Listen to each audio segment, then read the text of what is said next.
Paper JEE advance का tough होता है, बट वो तब जब आपने पढ़ाई ना की हो। आपने पढ़ाई की हो तो डुएबल होता है, रैंक लाने वाला होता है, नंबर लाने वाला होता है, आराम से एक रास्ता होता है जिससे स्कोर आ सकता है। कुछ बच्चे तो इतने नेगेटिव विचारों के साथ घिरे पड़े हैं, जैसे उनको बोलते हैं ना तेरे वाला पेपर भी आसान आएगा सर, हो सकता है 2023 का आसान आया तो 24 का नहीं आएगा। मतलब तुम अंदर से चाहते ही हो कि किसी वजह से तुम सेलेक्ट ना हो। तो मैं आपको बस ये फील दिलवाने की कोशिश कर रहा हूं कि आप शिद्दत से पढ़ाई कीजिए, है ना। आपके किस टॉपिक से आसान सवाल आ जाए डोंट नो, क्या पता चलता है सर, है ना। अब जैसे कोई बच्चा, अब आप क्या अपनी कंडीशंस के अंदर जी रहे हो, सर मैं पूरी कोऑर्डिनेट ज्योमेट्री छोड़ के जा रहा हूं, बाकी मैं कर लूंगा कैलकुलेट। कोऑर्डिनेट ज्योमेट्री से सवाल पता है क्या, एक सर्कल एक लाइन को टच कर रहा है, लाइन की इक्वेशन दे रखी है, सर्कल का सेंटर दे रखा है, अल्फा और आर में रिलेशन दे रखा है, एक रिलेशन आपको खुद बनाना है, सेंटर से परपेंडिकुलर डिस्टेंस रेडियस के बराबर। सर मैं तो वो छोड़ के गया था, मुझे कैसे पता। तो तुम क्या अपनी कंडीशंस में जी रहे हो, उससे बाहर आइए, पढ़ाई कीजिए, आपका पेपर बहुत बढ़िया जाएगा। Believe me, paper JEE advance का टफ होता है, बट वो तब जब आपने पढ़ाई ना की हो। आपने पढ़ाई की हो तो डुएबल होता है, रैंक लाने वाला होता है, नंबर लाने वाला होता है,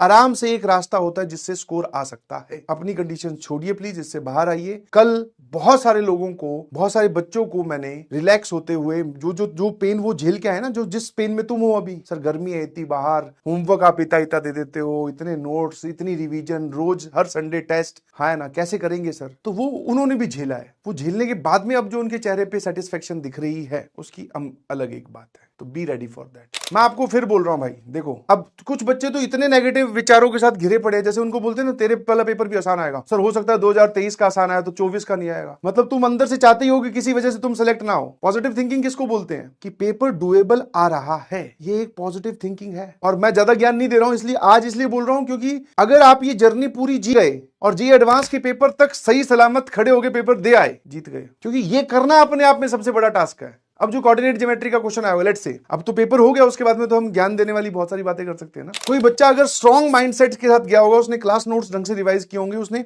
अपने ही मतलब नोट्स को इतनी बार रिवाइज किया होगा कि सर क्या समझाना चाह रहे हैं, कौन से फॉर्मूला होता है, कैसे प्रोसीड करते हैं। तो बहुत सारे सवाल थे डुएबल, यार नहीं समझ पाए। तो आपके साथ भी ऐसा ही होगा 2025 का, जब आप पेपर देने जाएंगे तो ऐसा ही होने वाला है। बस मेक श्योर कि आप उस टाइम पे स्ट्रांग रहें। केमिस्ट्री टफ थी तो मैं क्या करूं उसमें केमिस्ट्री टफ थी, मैं तो मैथ्स की बात कर रहा हूं ना भाई। कोई ना कोई पोर्शन तो टफ रहेगा, है ना, कोई ना कोई पोर्शन तो टफ रहेगा।